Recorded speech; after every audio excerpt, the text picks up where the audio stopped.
All right, well, future Hall of Famer Deion Sanders is busy these days working for the NFL Network and running his Prime U program. I caught up with the former Cowboy superstar at the Fieldhouse in Frisco to pick his brain about the Cowboys, beginning with the departure of wide receiver Terrell Owens.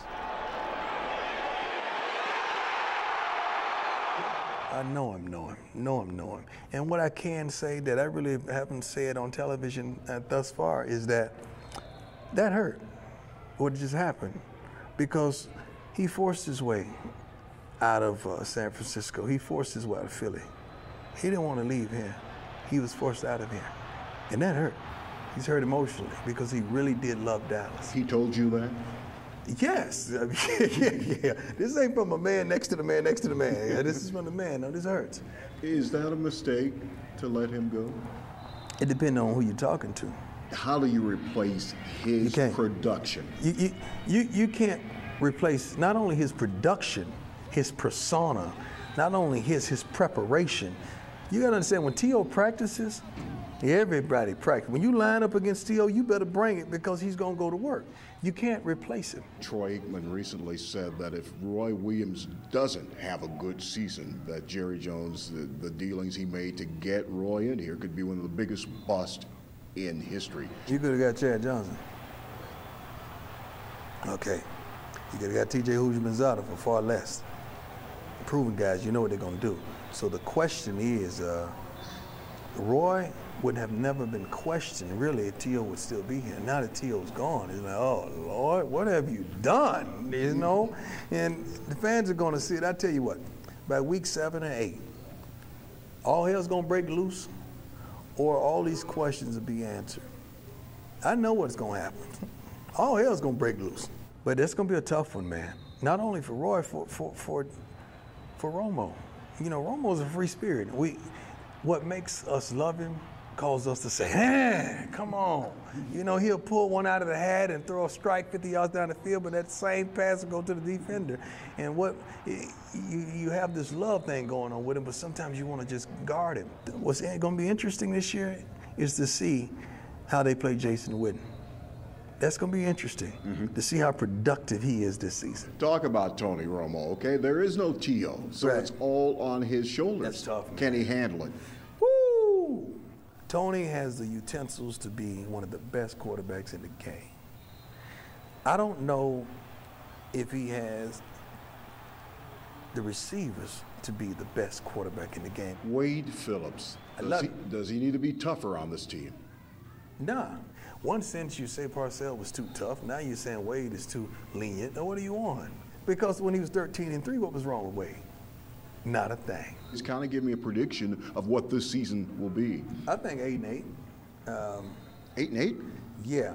I do work for the NFL Network, you know, so I must tell the truth, the whole truth. Nobody. If you want me to lie to you, I can look in the camera and lie to you and make you feel good about yourself, but I can't do that.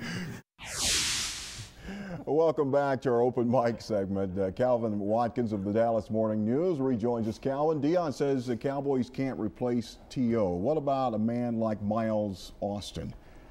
Well, can he do it? Deion's right. They can't replace T.O., but they don't want Miles Austin to be T.O. They want Roy Williams to be T.O. That's why you give up 3 draft picks, and that's why you cut T.O., because now you want Roy Williams to be the elite receiver that you thought you were getting last year when you made the trade with the Lions. Patrick Creighton may have something to say about that. Roy Williams, obviously you want him to be the lead receiver. Maybe Patrick wants to be that opposite spot. Yeah, it's funny because during that 13-3 season, Terry Glenn was hurt, missed the whole season, and guess who stepped up? Patrick Creighton, and he became a very complimentary player to T.O. So yeah, and I remember talking to Creighton about that, and he said, hey, I'm going to compete like I'm the starter. And I think once training camp starts in late July, that Creighton should be the number 2 guy and make Miles Austin or Sam Hurd beat out Patrick Creighton for the job. All right, Calvin, you heard that bold prediction by Deion. The Cowboys would go 8-8. He says one of the reasons the Cowboys haven't done much in the offseason and that this defensive secondary is in trouble. Your thoughts? I don't think they're in trouble. Now, Deion is very close to Pac-Man Jones, so I think he's got something there with that.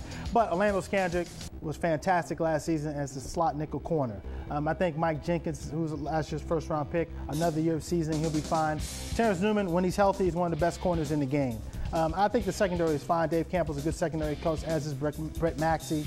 They'll be okay. I have to wait for the schedule to come out on Tuesday before I can say they'll be 8-8 or 6-10 or whatever. All right, well, they're thinking about a different position for Skandrick in the secondary. Deion was concerned 190 pounds. Is that too small? No, I mean, they're not going to move him to safety. You know, he's fine at corner. They have your man, Ken Hamlin.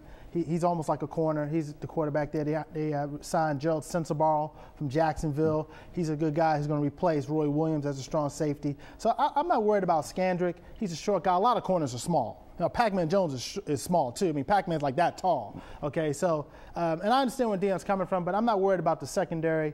They have done some things. They got Igor Olshansky to replace Chris Caney. They got Keith Brooking to replace Zach Thomas. In fact, they got younger at that position. Okay, and plus, the guys you drafted last year, you would expect them to mature and get better offensively and defensively. All right, let's get back to Deion Sanders now. He's been known, of course, as prime time, Neon Deion. Sometimes it looked like it was all about him, but now, you know, he's got the prime you. He teaches young kids. He's got camps. Are we seeing a different Deion that maybe some of the fans didn't realize existed? No, I think Deion has been this way his whole life. I think we in the media, we focus so much on what happens on the field and less about what happens away from the field. And now that Deion is no longer prime time Deion on the field, he's prime time away from the field. So Deion has always been this way. It's just now we're seeing it now because this is all he does, is away from football.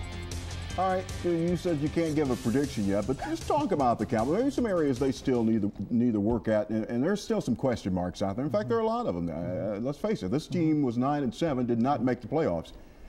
Anything? What sticks out that they need for you? The biggest thing is coaching, and Deion is right. Wade Phillips can't change. He's not going to change. But the problem is, one of the things Bill Parcells always talked about with Tony Romo is you got to put the hammer on Romo. If you don't put the hammer on Romo, he's going to go crazy. And that's what we saw last year. I mean, he's very inconsistent in practice. You know, T.O. complained about that. Roy Williams complained about that. Creighton complained about that.